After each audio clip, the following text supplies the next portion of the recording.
রাধে রাধে বন্ধুরা, সকলের হৃদয়ে থাকা পরমাত্মাকে আমার প্রণাম জানিয়ে শুরু করছি আজকে আমার গোপালের ভোগ।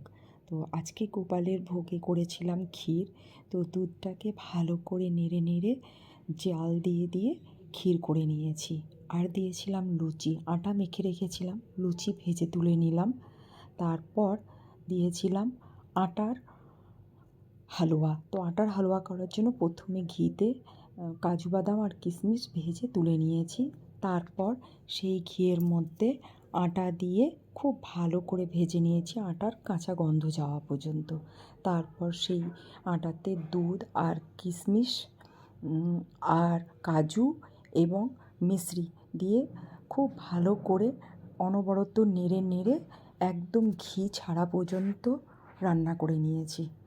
তারপর রেডি হয়ে গেল আমার গোপুর ভোগ। দেখো সাজিয়ে দিয়েছি থালে, দিয়েছি লুচি, ক্ষীর, আটার হালুয়া, আমিত্তি, সন্দেশ, জলভরা সন্দেশ আর কিছু ড্রাই ফ্রুট। এই ছিল আমার গোপুর ভোগ। তোমরা ভোগ দর্শন করো, কথায় আছে ভোগ দর্শনে রোগ মুক্তি। তো সকলে ভালো থেকো। রাধে রাধে বন্ধুরা।